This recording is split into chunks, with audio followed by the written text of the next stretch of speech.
There's only a handful of things in life that people get truly passionate about. No matter where you come from or what you do for a living, one of those passions is golf. The game of golf will drive you crazy with equal amounts of excitement and despair. But you can't walk away because the challenge and the beauty of the beast pulls you back for more. Join me as I talk to professionals from film, television, music, sports, and business to hear what made them who they are, pushed them, motivated them to succeed, and what drew them to the game. My name is Dave West, and this is The Golf Bag.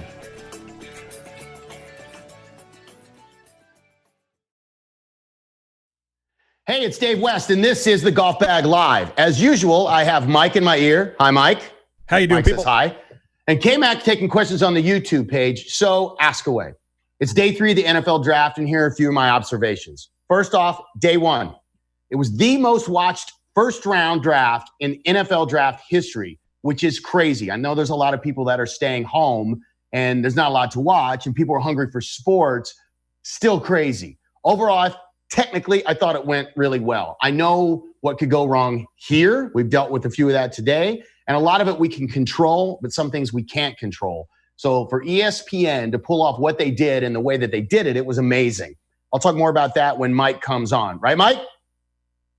Of Mike course, says right. yes. As far as the draft goes, first 3 picks played together at Ohio State in 2017. Interesting topic. 15 players from the SEC. 15.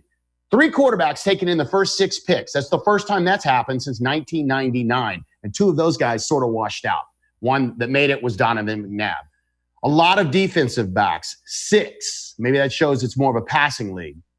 The Packers, they traded up to get a quarterback. Now, is Aaron Rodgers worried? Ironically, Aaron Rodgers is almost the same age as Brett Favre was when the Packers drafted him. So he's seen both sides of this now. I do feel a little bad for Jordan Love, though, because Aaron Rodgers is far from being done as an NFL starting quarterback. Only 1 running back taken on day 1. So the running back, as I think we've all seen, has taken a little bit of a backseat in an offense. But my favorite thing of the entire first day of the draft, well, my second favorite thing was Cliff Kingsbury's house. Nice draft room you got there, Cliff. My favorite thing was Tristan Wirfs. He's 6'3", 320 pounds. He runs the 40 in 4.85. But did you see him jumping out of the pool? That's a large man right there jumping out of the pool. That's 3 or 4 feet of water, and he bought that body out. That, to me, was the coolest thing of the whole draft. Super impressive. Okay, day 2. Not much out of the norm on day 2. I think teams trying to find their own guy and trying to find a few things that would help them out, and I think they kind of had their script and went to it. There was 13 wide receivers taken in the first 2 rounds. That's the most ever in the same span in any single draft. Now, remember all the DBs taken? Wide receivers, DBs. 40 players taken from the SEC in the first 3 rounds. That's the most ever in the same span. Also, the Philadelphia Eagles chose Jalen Hurts in the 2nd round. Surprised everybody. They have a quarterback on the roster already that they just signed to a 4-year, $128 million deal with Carson Wentz. Now, I'm a big fan of Jalen Hurts. I think he's a total winner from Alabama to Oklahoma. He may not start right away, and he may never start for the Eagles, but they have an athlete on the team who's a great team player, and I hope, he makes a statement in the NFL. I'm just going to say this. Lamar Jackson, Joe Flacco. Who knows what's going to happen? Joe Flacco, he wins a Super Bowl. Lamar Jackson comes in. He can win the Heisman Trophy. So is he the guy or not the guy? You got this guy who won the Super Bowl. I don't know. So, we'll see what happens. I think Joe Flacco's out of football and Lamar Jackson won the MVP this year. So anyway, let's go on to the draft. I want to bring in Mike Del Tufo right now. You know, the draft has been something different than it's ever been. There's no large crowds. There's no booing. There's no hugging. There's a lot that went into it. The way they pulled that off, it was a technical wonder. It was, of course, Dave. It was the fact that they were able to bring in all these guys, have all these people all over the place, and do what they did was incredible. Mike, I want to hear what you think of technically how they pulled this off. Technically, Dave, it was unbelievable. ESPN, NFL Network, and the producers and the directors and everybody that did it was unbelievable. Some inside, I had to adjust my camera when I first came on. Sorry about that. But personally, it was probably one of the best technical things I've seen recently done, and knowing what was going into it, what they were doing, how they had to do it, and the way they did it. It was amazing. And I heard a couple inside information things from ESPN. ESPN was using all of their control rooms in Bristol so that people would be spaced away from each other. Production was in one room. The graphics were in one room. Audio, of course, in one room. Yeah, Trey Wingo's by himself. There's And nobody Trey there Wingo with was him. by himself. Which I thought was interesting. After the draft, they had Jesse Palmer come on, and they talked about, even with SVP, and they were 6 feet apart. Like Mel Kiper wasn't in there. Exactly. It was what was really cool too, using and saying that they kind of kept the draft simple when it came to that, and it But was they had the pretty graphics, cool. which I'm sure were pre-built. Oh, everything was. But what I thought was the best, and like I said to you the other day, and I said this when we talked, what I thought was going to be the coolest thing, and I think was the best, was the fact of the players, the 60 players that were sitting there, and you watched all their reactions. Like they would put them up in the big board at ESPN where you'd see all these players, and then you went to them, each one of their houses. You don't always have that for every draft pick. Like in that sense, everybody was in their own sequestered spot. Everybody was in their own place. And I thought it was pretty cool. And technically, you heard the audio. And I mean, in theory, it could have been the worst thing in the world. If everything, internet had gone down, if technically like it didn't work, it would have been horrible. And when they did the mock draft on Tuesday, or everybody was going crazy, and they were like, oh my God. And then they pulled it off. And it was technically one of the greatest things I've witnessed in my world of doing this as long as I've done it. Well, I thought it was interesting that they had all of the GMs and the coaches, and the funny thing was what all their setups are. I mean, I made the joke about Cliff Kingsbury. Well, I hate to tell you, he wasn't the goat of the setups. Jerry Jones was on his 250. Well, he was on a yacht, so but and then you look at 380 foot, $250 million yacht. I take Jerry Jones's yacht any day of the week. And you look at Belichick, and he's like, Belichick. He looks like he's at a cabin. But that was where he was. He was in Nantucket. Belichick was actually cool. Belichick's room was exactly what I thought Belichick's room would look like. I thought it was pretty cool. And there's some trick things that I think that they did. I think the screen that was behind Goodell. Oh, it was fantastic with the fans yelling. Yeah, and I don't know if that was live or not, or they're just no, that was live. They were bringing those in live so he could react, and they could react back with him. And there's something that I thought about. It's like, when the guys were drafted, and then they put their hat on, and they do this, and I'm like, so did they have an idea? Did they send him every hat? Everybody had exactly how they did it. All the hats, including Joe Burrow. I saw that on Tua. He had the table, and he had all the hats stacked out in front of him. Because no one knew. And that one was in the front. The Dolphins was in the front, so he was able to pull that one out. Burrow knew. They knew where they were going. Like, I mean, the first, and I say this, having done a lot of drafts, the first 3 or 4 guys, 5 guys, 6 guys, know where they're going. So at the end of the day, pretty much, after that is where you start getting a little, because there's trades. But they knew where they were going. But they had all the hats. What we were wondering on the show the other day, on Eisen's show, Rich Eisen's show that I'm on, was did they get to keep all those hats, or did they have to send the other 30 I heard that too. Did somebody come back and go, give me my hats back? Or did they have keep like them and pass them out? Yeah, did they have like a return to sender bag that they went like, you know what? You don't get to keep the other 30. You have to send these back. Because I'm going to be honest with you. I'm a swag guy. I'm keeping those hats. They are not going back.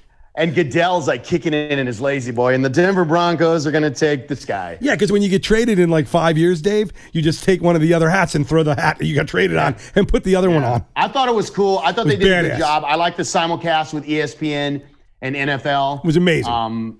I thought everybody looked great. I thought everybody sounded great. And what you and I know, and doing something like this and running a show over the internet, there's a lot of things like that. So if somebody's internet goes out, whether it be Kurt Warner at his house or Bill Belichick in Nantucket, then that's out. That doesn't mean they can't make the draft, but that means they don't make that part of the televised part of the draft. There's a lot of things you can't control. And there's a lot of, not everybody is technical. Not everybody can figure out how to do your Zoom meeting or text or, to do all those things that they need to do. You think stupid stuff and simple stuff like texting, everybody knows, but these NFL quarterbacks and GMs, they live and they breathe. That's all they do. That's all they do. They're watching game film, and they're watching and they're not editing the game film. No, they're not. Yeah, somebody does all this for them. So to do all that, have it set up. I thought it was really cool, really well done. And to work. And the only thing that I saw that was semi of a flub, but I thought it was hysterical, was Trey Wingo says, "Right now we're going to show you a very special package. We're not going to show you a very special package right now." But he covered it. He's such a pro. Oh, yeah. Those guys went right into something else. It was a great mishmash of NFL Network, ESPN talent together. Right. It was fantastic. And the other thing that was amazing was, and I don't know if anybody watched this, but the Draft-a-thon Live that was hosted by Deion Sanders and Rich Eisen was insane. There was one point the room had, and this is crazy, Strahan, Deion, DJ Khaled, who was in the middle? Tom Brady. And I forget who else was in there. I'm missing one. I know I'm missing one. And it had Rich Eisen. And Rich and Deion. I checked. The last time I went to look at it, it had something like 897,000 followers. It's insane. The people loved, exactly. People needed this. Like I said to you, America needed this. That's why it was 15 million people watched it. Now, and put that in perspective, the normal draft gets like 5 to 6 or 8 million split amongst NFL and ESPN. To get 15 million watching this, we're talking like a Dancing with the Stars finale, a Voice finale. That's up there with those type of events that people are one-off shows that are like this. This was what we needed, Dave. And I said it to you. And I think it was cool. There's other things still on TV, but in this instance, everybody's home. Exactly. Or at least most everybody's home. But it was good to see the flip side of it. I loved when the GMs had their kids there because, they get to go to work with dad. They're never going to get to do that in Vegas or Radio that City was or Nashville. Awesome. All those, the home cams were amazing. Yeah. And the athletes with their mom and their dad and because it's not just the kid. Just don't grab my cell phone. Just don't grab my cell phone, CD Lamb. That was hysterical. Yeah. So it was cool to see the family celebration of it part because it takes a lot when you have a kid and they're excelling at a sport. It's not just Saturday afternoon football games. No. It's full on. It's amazing. Well, it went well. Today's the last day. I think it went great. And, next year they promised, Goodell said it'll be back. He did say it'll be 2020, but we all know he meant 2021. Oh, no. Exactly. A couple years, 2 years in Vegas. Yeah. It'll be back next year. We'll be back to pomp and circumstance. So the coronavirus draft was this year. I think it went well. And there's still some more surprises. I haven't looked in about an hour. Always. So to see what's up there. So all right, back to my producing. I'm going back to my producing duties. Get out, Mike. All right. So I'll be back. Okay. So let me ask you, have you ever had a logo? Have you ever thought getting your own logo, your own MJ from the 3-point line? This next guest does something that's really cool. He makes sports logos. He made the logo for my podcast, which we use here. And, you could get one for you. But you know what's really cool? If you get one for your kid, whether your kid golfs or they dance or they play football or lacrosse, if they dive, if they play soccer, whatever it is, there's a logo waiting to be made. So this is the innovator and owner of Kicks Clothing. This is Paul Schoeneck. Paul, what's up? How you guys doing? What is going on? Thanks for doing this. Yeah, no problem. Just been kind of waiting here for this to kind of get started. And well, here we are. So let's talk about you. Let's talk about Kicks. I think it's cool because it's a logo and it's a direct representation of who you are or who your kid is. How did you come up with the idea? So the idea really came from myself. I always wanted to have my own logo, like the Jordan brands. Sure. And I was a baseball player, and I had a high leg kick, and I was able to get a great photograph of myself. My uncle took this photo when I was in college, and it led to this guy right here, this logo, which is the beginning of Kicks, and it's the start of the brands. And yeah, I just always wanted to have my own brand and logo. And now, do you have a graphics background? Are you a graphic artist? So I went to college for 4 years at RIT, Rochester Institute of Technology, and I started off in graphic design and then switched over to industrial design. But they're pretty similar. So I got a 4-year degree, in industrial design. So definitely. Oh, okay. So a little bit. Well, I mean, you and I talked before we did this, and we don't even exactly know how we met. And I know it was through Instagram and social media. And you said you were looking at golf sites that had, junior athletes, and you realized that there's a market there. And you made a logo for my son, Caden. But last night, when I asked you for something to show right now, you made this, and I think Mike's showing it right now, which, even though you made the logo, which I love, the thing you made last night just blew me away. And it's Caden when he was only 4 years old, but it's like a baby movie. And who wouldn't want something like this for their kid? So, first of all, thank you for that. But, what makes a Kicks logo special? I think the biggest thing is, you could take an actual photograph and then I basically turn it into a sport action photograph for the most part. I've done other types of logos, but take an actual photograph and create it into a silhouette. And for a lot of people, it's a special moment. They might have had a great game, or, they set a milestone, and then it was just a memory for them. So I think it's great. It's really cool. When you made the first one for Caden, and we went to the U.S. Kids Golf World Championship in Pinehurst, North Carolina, and you made the logo, and you just sent it to me. You go, "Hey, I like your son, and here's a logo." And I'm like, "Cool. Who are you?" But it was super cool. And we put the logo on hats, and I remember we were at the driving range, and somebody's like, "They're looking at me, and they're looking at Caden, looking at me, and is that a logo of him?" And I kind of sheepishly was like, "Yeah." And they go, "Oh man, that's the coolest thing I've ever seen. Where did you get that?" So then you and I kind of started up this friendship. You've made logos for golf tournaments that I've done, for T-shirts, for hats. We created, I don't know if you remember this, we created the T-shirt, remember the Got Milk campaign? And you put my son's logo on below it. We put Got Sticks, which people still ask about that every time he wears it, which I think is cool. Here's what I think is really cool about your logo. And if you can see it on your shirt right there, the second K, K-I-C-K-S, that K is the logo. So how did you come up with that idea? Because to me, that's above and beyond what the logo is. Honestly, I took some handwritten, a graphic from my name that I did in college, and I used it to create the logo. And I said, you know what, my silhouette actually looks like a K. It's actually reversed. It's actually a reverse of my actual. I'm a righty, but I turned it so it looks more like a K. And so I said, you know what, I'm going to put it in the K spot because it looks like a K. And then it turned into, all right, well, if I'm going to do all these other different logos, I might as well just put their silhouette, even though it might not look like a K, into the spot, and it makes it that more unique. Or it's a collaborative brand, and it makes it catered. I think it's really cool. And no matter if it looks like a K or not, your mind reads that it says Kicks. Now you have pretty active social media, pretty active Instagram, and you have things like you show a transition.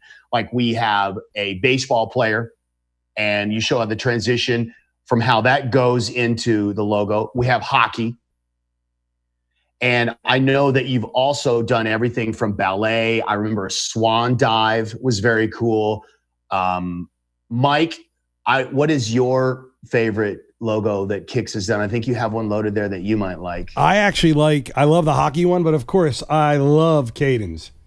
I think there's another one, Mike. Isn't there one more that I think you really like? Oh, of course, the pizza one. Yes, the pizza one. Of course it's the pizza one because I love pizza. And it's New York. You know it's New York pizza. I just think it's really cool. I think that for kids, I think it makes them take ownership and pride in what they do and what they're their athletic prowess is and what they excel at. And, you can put it anywhere. And that was what led me to my next question. So first of all, you get the logo. Then what do you do with the logo? What can you do? Somebody sends you a message and goes, here's my child playing this sport. What can you deliver to them? So I print them on different types of apparel, mainly T-shirts, sweatshirts, hats, bags, those type of things. But for the most part, it's shirts, sweatshirts.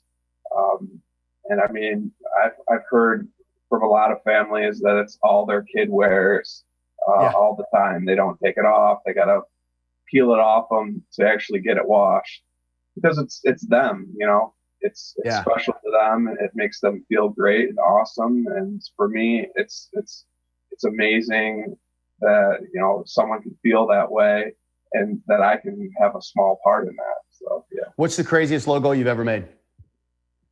I think there's a ton of them. I think the most interesting logos are the team and group logos that I've done just because of the amount of time and work.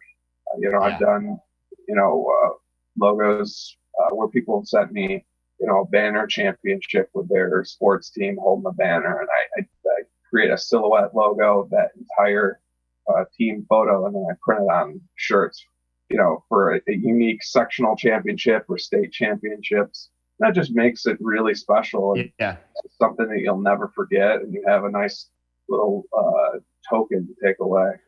And you've done, whether it's like, amateurs, well, it's all amateur sports, I guess, but you've done like high school and you've done intramural teams and you've done, junior high teams and dance teams. Now you can get pretty much anything, like a hoodie, a hat, a t-shirt. The t-shirts too, I like, they're cool because they're like dry fit shirts. Yeah, so it really depends on what someone wants, and it also depends on the pricing. So if someone wants to spend a little more money, I can, print on Nike or Under Armour if they really want it.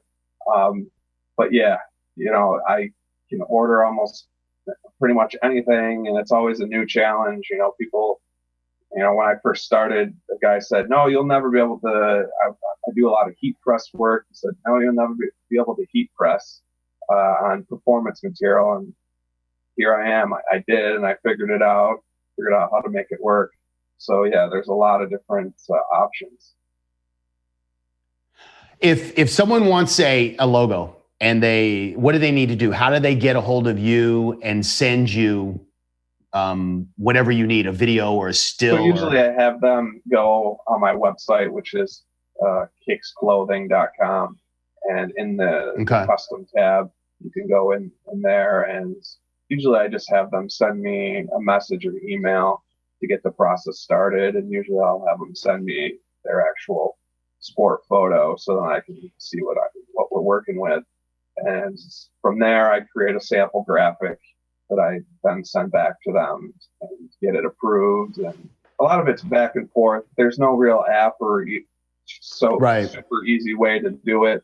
But, I want to make sure that people get what they want. A lot of my clients are, pretty picky on what they want. So, and it's also special for them. It makes, my one-on-one interaction, it makes people feel like, all right, they're getting this one-on-one attention. So, and I want to make sure that people are getting what they want. So, yeah. Well, you and I have talked about, and if you can in the future, putting it on things like the back of a golf glove or a golf bag or your bat bag or, whatever your sport is and where you can put it in multiple places. But I'm telling you, the hats, the shirts, the hoodies, it's all super cool. If you want to get a hold of Paul, it's just at Kicks Clothing on Instagram, correct? Yep.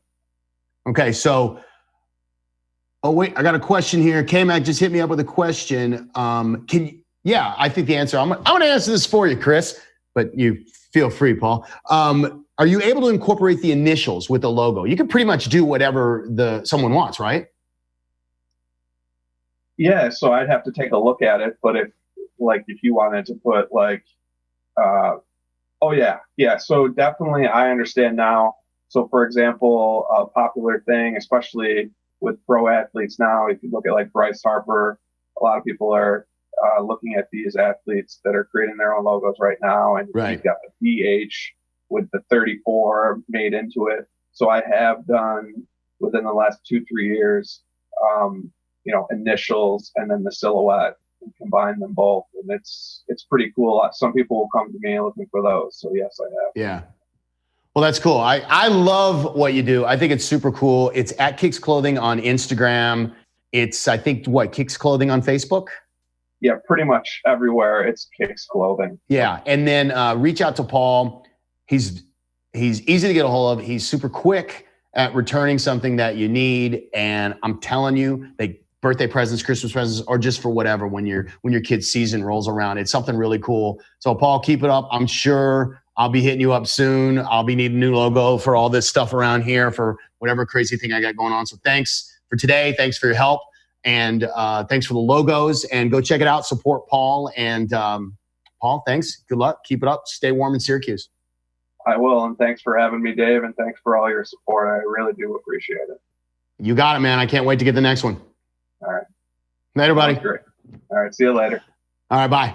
Bye. All right, everybody. Rashad Jennings was going to be on the show today. He got hung up. And when everybody's sequestered and taking care of families and things that are going on in life, and everybody's life is upended. So I hope everything's good with Rashad. And we'll get to Rashad next time. And we'll get him on here and we'll do questions. And he's got a great story and some secret things about an NFL running back that you may not know, but are very cool. Let me put it this way. Rashad Jennings is a Renaissance man. It was just a lot of different things, and I'm excited to tell that story. I want to thank Paul for being on. I want to thank my guy, Mike Del Tufo. Mike, say hi. Hey, how you guys doing? All right. Well, thanks, everybody. Thanks, Mike. Thanks for tuning in. I hope everyone is safe. Take care of yourselves. Take care of your family. I know things are opening up a little bit. I know golf courses are opening up. So if you go out, practice safe play. Take care of yourself. Hit it straight. Hit it long. Thanks for watching. Please hit that subscribe button. I think it's here. And, that would really support us. We're not a one-man band. We're kind of like a three-man band, a three-piece band. So I could use your help. So come back. The sky is wide open here. We can do anything we want. There's basically no rules. So we'll see you next time. I'm Dave West. This is the Golf Bag Live. Mike, get us out.